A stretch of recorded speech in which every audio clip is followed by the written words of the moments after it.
I literally have a playlist on my phone called Gary Taubes Interviews, and I think I've listened to every interview you've ever done, at least the ones that are available on iTunes.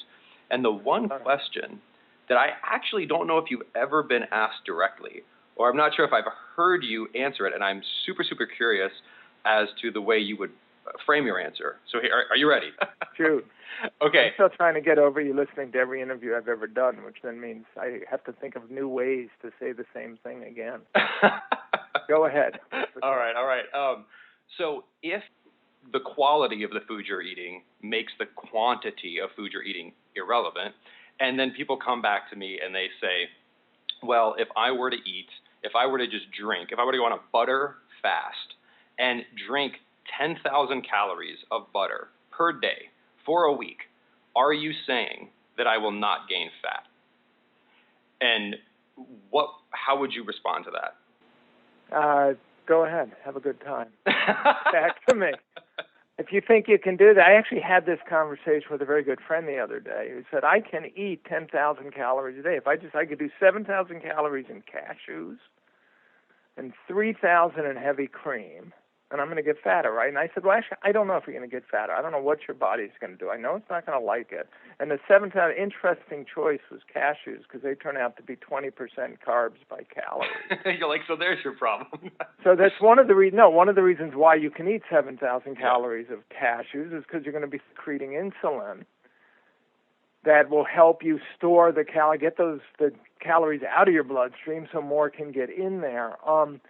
Here's the way, it's a fascinating because that's a common response. Are you saying if I do X, like one of the reasons why obesity researchers insisted obesity was caused by overeating is they knew that you can slim somebody down by starving them, right?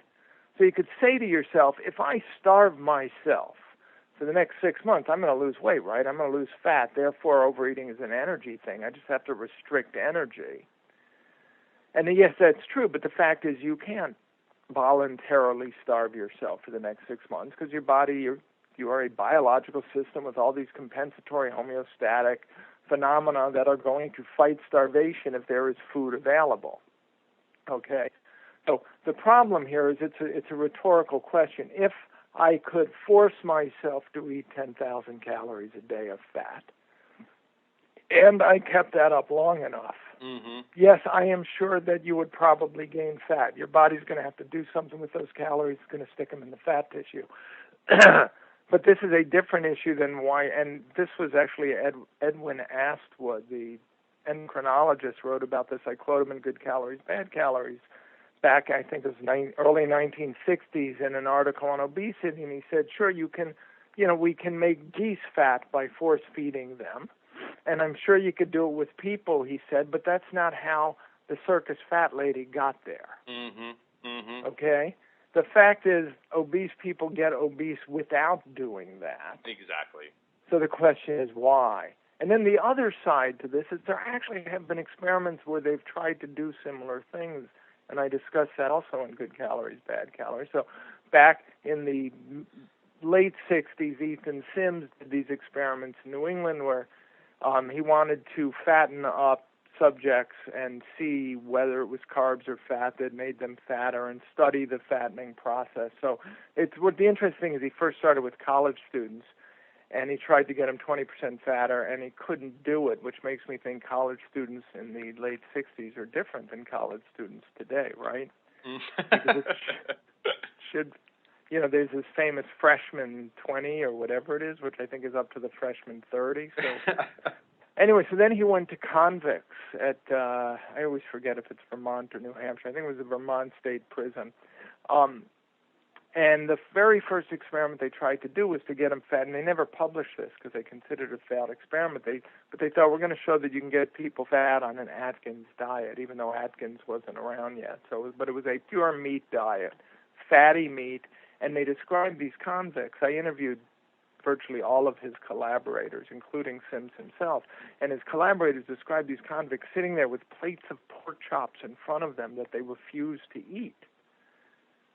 So they couldn't get them to eat enough to get fat on this diet, and several of his collaborators said, I challenge anyone to get fat on an Atkins-like diet. Although this doesn't mean There are people out on the internet, and I've gotten emails from people who say this has happened to them, so I think it can happen. But for the huge proportion of people, you just can't eat enough to get fatter. And then what? Oh, go ahead. Sorry. Yeah. So then what they tried to do is they decided they'd start with the convict's baseline diet, and then they'd get them to overeat of either carbohydrates or fat, and they'd again try to get them to put on 20% excess weight. So 200-pounder would get up to 240, which is a lot. And so with the carbohydrates, they realized that they could get them to eat, they'd go from, say, eating 3,000 calories a day to as many as 10,000 calories a day just by adding carbs. And then they'd say they'd go to bed hungry, okay, after tripling their caloric intake. But when they tried to get them to add fat to their diet, they had trouble doing it. So finally, they tried to get them to eat one extra stick of butter, like 800 calories of fat extra a day. And in the various articles they published on this, they referred to it as like the heroic effort of overeating on dietary fat, even though their baseline diet had carbs in it.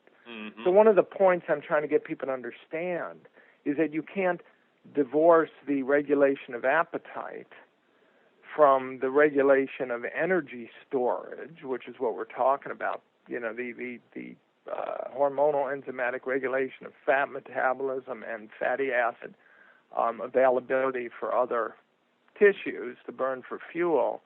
If you try to force that by, say, forcing someone to overeat, it's going to feed back on appetite and energy expenditure in such a way that they're not going to be able to do it.